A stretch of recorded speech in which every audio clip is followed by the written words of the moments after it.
The last poet said she's interested in goddesses. I've been preceded by many today. Anne, you said it's a little nerve-wracking to go first. But see, now I have to live up to the wisdom, the humor, and the beauty that's preceded, so it's difficult. Room full of poets. Did anybody see Billy Collins read in Frederick about 3 years ago when the little girl came up to the mic and said, after he read his famous poem, "What's a lanyard?"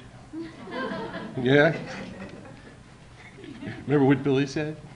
After it all quieted down? I don't remember his answer. He said, "What a dear girl."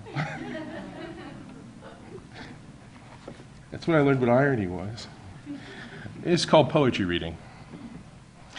You know those people who queue up at the mic as the reading winds down? Those people who ask the visiting poet whether he writes with a pencil or pen and what color his breakfast cereal is. I'm not one of them. But neither am I the famous poet, standing under the lights trying to look like someone having a good time, praying no precious little girl will bring 600 people to hysterics. I'll take one question more by asking, "What's a lanyard?" and beaming at me in bumptious satisfaction. Like a man who's cracked his head against a windshield or ventured too close to the on-deck circle. I'm not sure who I am exactly in the intricate cycle of this small art, but I know what I'd like to be. I'd like to be the man who lives in the house in the village, nursing a practiced ignorance of the horse stopping by my woods. Or I could be the animal itself, this wet dray standing in a downy flake, wondering just what the hell is going on. I could also do quite well as a wheelbarrow, though red isn't really my color. Or I could be the lone and level sands, the o-gape of complete despair, a savage servility, a sovereign floating of joy.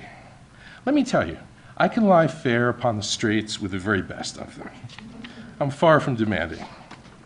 The only thing I'd request, if it's to be Leda and the Swan, cut me a break, I'll be the Swan. And one last thing, call it a postscript. I'd ask that if it ever come to this choice between maker and thing itself, that it all go down behind my back or while I'm sleeping. And a fool's sleep at that, warm in my bed, all next to my love. And by love, I don't mean love as in come live with me and be my love, nor even beauty, whose action is no stronger than a flower. Forget the comic books, the movies. I'm talking the real thing now. No ink, no lights, no publication contract. I mean, put down the book and look me in the eye. I mean, grown up, no cotton in your ears, love. Stop squinting, love. The baby's up, love, and someone has to feed her, love.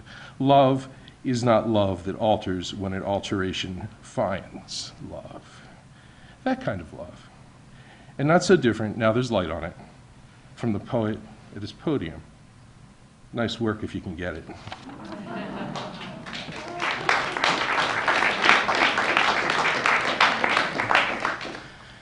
So it's Father's Day, and I have a sequence of poems about, well, Jesus, at this point I've got a sequence of poems about everything, but I have a sequence of poems about fathers, as evidenced, I think,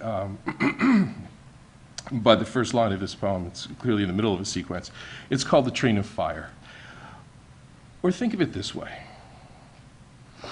A father is a locomotive pulling a string of open coal cars rumbling behind him. The coal cars are his children, sullen and dark. And the locomotive is painfully old-fashioned, with a wooden cab and colorful pistons, and a cowcatcher and a bell whose tender clang drifts back over the children under quaint banners of steam. The day is beautiful. Spring has finally struck Iowa and Nebraska, and the engineer, a little drunk on spring, flicks his cigarette butt out of the open cab, and it lands in the first coal car behind him, which begins to glow with a slow ignition. and passes the flame back and back and back it goes until finally all is ablaze and the SUVs and chicken trucks stop at the crossings. The players pause on their diamonds. The children wheel their bicycles by the track bed to gawk at this curious sight. An old locomotive pulling its chain of fire across the random fields of the Republic. And finally, this is a poem, well, I guess I wrote it for my wife. It's called The Winds of Love. It is one of those days when you must wring out your heart and share the waters of love with your beloved. It is the wind of you, you might begin, the sea and the sky of you, and then watch her brighten like the face of the Atlantic when the breezes above us blow off the morning's clouds.